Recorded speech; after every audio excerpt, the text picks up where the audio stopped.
Giorno di smarrimenti, stradine oscure e mitologia ai mondiali di Cortina 2021 presentati da Telepass. E la parola del giorno, tra le calli di una pista selettiva e arrogante, è labirinto. Labirinto, labirinti, labirintite, oppure, come dicevano gli antichi, dedalo. Si usa spesso dedalo di strade, dedalo di vie, un dedalo di cose, per descrivere l'apparizione del caos organizzato, come la Guernica di Picasso, che tutto sembra fuori posto, ma fuori posto davvero non lo è, ma è raggomitolato e aggrovigliato esattamente dove dovrebbe esserlo. Dedalo è anche il nome dell'architetto greco, che per primo inventò il labirinto, sull'isola di Creta, per volere di quel sadico di re Minosse. Di tutte le cosmogonie, quella greca è la più realistica in assoluto, pur non sembrando realistica mai. Minosse, re di Creta, la cui figlia ebbe la cattiva idea di accoppiarsi con un toro che era emerso dal mare, per dare luce in un parto che immaginiamo complesso al leggendario Minotauro. Mezzo uomo e mezzo toro, cattivo, cattivissimo, al punto che appunto il saggio re chiese al nostro buon Dedalo di inventargli il labirinto. L'architetto si fece aiutare dal figlio Icaro e quando finirono il tutto era talmente ben congegnato che loro stessi si persero tra gli anfratti dell'opera. Ma uno non diventa inventore così per caso e quindi Dedalo fabbricò con la cera un paio di ali per lui e per il figlio, in modo da volar via da quel luogo di mistero ed evitare di finire tra le fauci del Minotauro.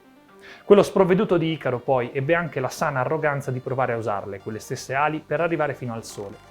Ma questa è di certo un'altra storia di cui tutti conosciamo il tragico epilogo.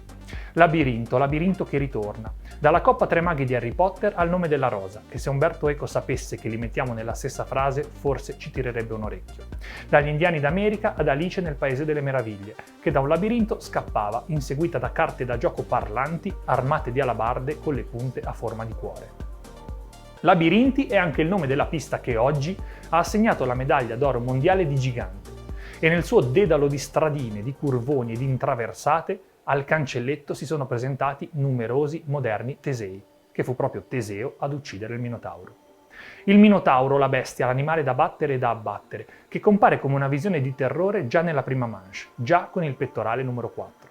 È sulle spalle di Alexis Pinturault, favorito d'obbligo, favorito proibitivo, la cui testa, sorretta da un collo taurino per davvero, sembra avere le idee ben chiare su come si debba fare per districarsi tra le vie del labirinto. Distacchi abissali, una prima manche perfetta che stordisce i presenti, come se tutto fosse ribaltato e fosse il toro, o il Minotauro in questo caso, a infilzare gli spadoni dentro al collo dei toreri. Botte di secondi, non decimi, secondi, a tutti i partecipanti.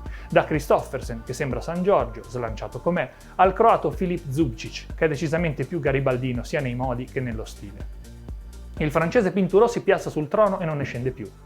Almeno fino a quando un paio di avventurieri coraggiosi non riescono a buttare il cuore oltre il paletto e le paure fuori dal finestrino, sganciando gli sci in direzione della valle e piazzandosi infine a pochi decimi dal francese. Mathieu Febvre, francese, Luca De Aliprandini, italiano e Alexander Smith, tedesco, sono i componenti di una curiosa ed agguerrita crociata. Quando parte la seconda manche, sembra tutto una lenta processione verso la celebrazione del trionfo del Minotauro francese. Chi mai potrebbe ambire a scardinarlo dal suo trono non è chiaro a nessuno, neppure forse ai partenti. Ma non diventi uno sciatore se ti piacciono i calcoli. Lo diventi se ti piace volare. Volare a valle, volare tra i curvoni.